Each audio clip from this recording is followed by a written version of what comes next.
Hello guys, कैसे आप सब लोग। आज की वीडियो में हम बात करने वाले हैं एक्सरसाइज 7.1 के क्वेश्चन नंबर 8 की। तो चलिए आइए देखते हैं क्वेश्चन में हमें क्या दिया हुआ है। Find the values of Y for which the distance between the points. P का वैल्यू दे रखा है यहाँ पे और क्यू का वैल्यू दे रखा है इस 10 यूनिट्स। इस क्वेश्चन में हमें ये कहा गया है कि जो पी और क्यू हैं इन दोनों का जो डिस्टेंस दे रखा है वो 10 यूनिट दे रखा है और इसमें हमें y की वैल्यू फाइंड आउट करनी है। तो चलिए आइए देखते हैं इसे कैसे सॉल्व करेंगे। जैसा कि हमें क्वेश्चन में दिया गया था कि एक पी पॉइंट है जो कि मैं यहाँ लिख रहा हूँ 2, -3, ये हमारा हो गया पी पॉइंट। और एक हमारा क्या है, एक हमारा है क्यू पॉइंट। और ये क्यू पॉइंट कितना दे रखा है 10 और वाई। और जो इन दोनों के बीच का जो डिस्टेंस दे रखा है ना गाइज, वो दे रखा है हमें 10 यूनिट्स। और इसमें हमें ये y की वैल्यू फाइंड आउट करनी है। तो इसे कैसे करेंगे, चलिए आइए करते हैं। सबसे पहले हम यहाँ पे लिख देंगे क्वेश्चन नंबर 8, जो पी क्यू का डिस्टेंस है वो हमें कितना दे रखा है, वो दे रखा है हमें 10 यूनिट्स, जो कि हमने यहाँ पे लिख लिया है। अब हम क्या करेंगे, पी क्यू का डिस्टेंस फाइंड आउट करेंगे। तो डिस्टेंस फॉर्मूला लगा देते हैं गाइज, x2 - x1 का स्क्वायर प्लस y2 - y1 का स्क्वायर इक्वल में हमने लिख दिया 10। अब दोनों तरफ हम करेंगे स्क्वायरिंग बोथ साइड। तो मैं यहाँ पे लिख देता हूँ squaring both sides we get. Squaring both sides करने पे हमें क्या मिलेगा, हम ये देखते हैं। अगर हम स्क्वायरिंग बोथ साइड करते हैं तो सबसे पहले मैं वैल्यू लिख लेता हूँ। ये पहली वैल्यू हमारी हो जाएगी x1 y1, दूसरी वैल्यू हो जाएगी हमारे पास x2 और y2।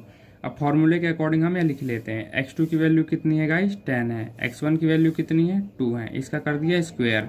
y2 की वैल्यू कितनी है हमारे पास y है, माइनस y1 की वैल्यू कितनी है -3। अब आप यहाँ पे देख सकते हैं फॉर्मूले का माइनस है और यहाँ पे इस डिजिट का माइनस है। ये माइनस और ये माइनस मिलके क्या हो जाएगा, प्लस हो जाएगा। मैंने डायरेक्ट लिख दिया। इक्वल में मैं यहाँ पे 10 लिख देता हूँ। अब हमें इसका क्या करना है, दोनों तरफ स्क्वायर करना है। तो मैं यहाँ दोनों तरफ स्क्वायर कर देता हूँ। आप यहाँ देख सकते हैं इस स्क्वायर से ये अंडर रूट क्या हो जाएगा, कैंसिल हो जाएगा। और यहाँ पे 10 का स्क्वायर करेंगे तो हमारे पास 100 आ जाएगा गाइज। अब हम यहाँ पे जो वैल्यू हमें दे रखी है वो लिख लेते हैं। 10 में से 2 जाएगा तो हमारे पास 8 का स्क्वायर बचेगा। यहाँ पे y+3 का स्क्वायर बचेगा। अब इसको हम सॉल्व कर लेते हैं। 8 जा कितना हो जाएगा 64।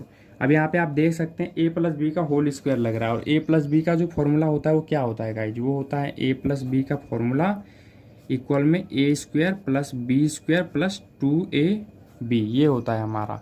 तो हमारा यहाँ पे क्या है y+3।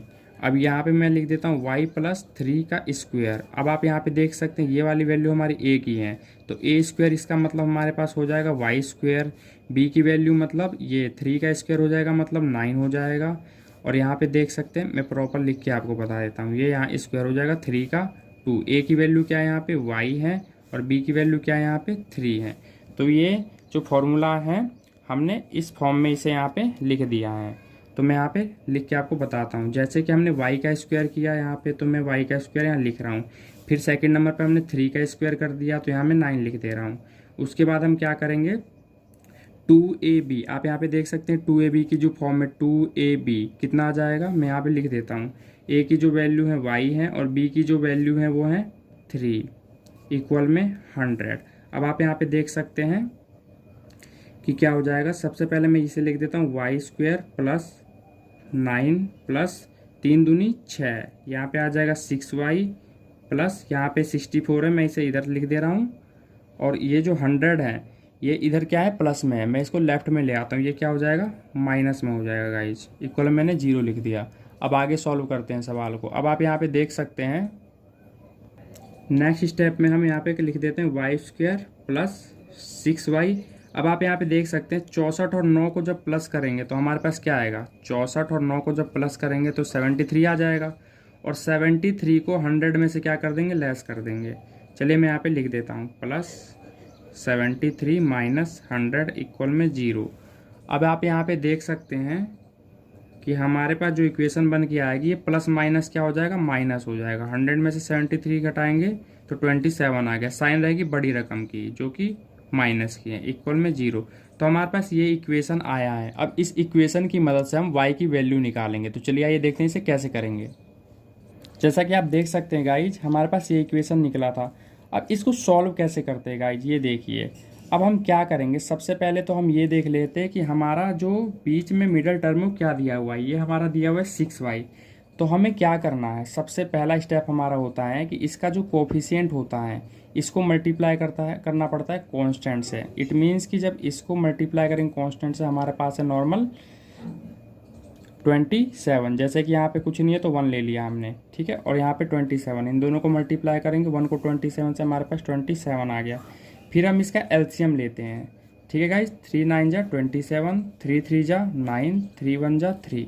तो अब आप देख सकते हैं कि ये जो फैक्टर हमारे पास 3 निकले हुए हैं, इसको हम ऐसा क्या करें कि 6y आ जाए। तो ये जो c वाली वैल्यू है इसका साइन देखना होता है, तो ये माइनस का साइन है यहाँ पे।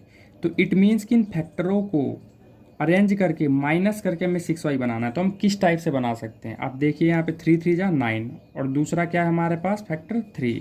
इट मीन्स कि 9 माइनस 3 करके हम यहाँ पे 6y बना सकते हैं। तो मैं लिख देता हूँ y² plus 9 minus 3y minus 27 equal में 0। अब आप यहाँ पे देखिए y² प्लस इस 9 को y से मल्टीप्लाई करूँगा, 9y माइनस 3 है यहाँ पे, y से मल्टीप्लाई करूँगा -3y यहाँ पे आ चुका है। अब हम इसका फैक्टर बनाएंगे। फैक्टर कैसे निकालेंगे आप ये देखिए भाई, फैक्टर बनाने का आसान तरीका बता रहा हूँ। देखिए यहाँ पे y² है, यहाँ पे 9y है, एक y इसमें है, एक y इसमें है। इट मीन्स कि मैं एक y कॉमन ले सकता हूँ। जब मैंने यहाँ पे एक y कॉमन ले लिया तो यहाँ पे स्क्वायर है तो एक y अंदर आ जाएगा, प्लस ये y मैं ऑलरेडी कॉमन ले चुका हूँ एक, तो इसलिए यहाँ पे 9 आ जाएगा। ठीक है गाइज, आगे चलते हैं। यहाँ पे माइनस का साइन। अब आप यहाँ पे देख सकते हैं जो वैल्यू यहाँ आएगी ब्रैकेट में वही सेम वैल्यू यहाँ भी ब्रैकेट में आनी चाहिए।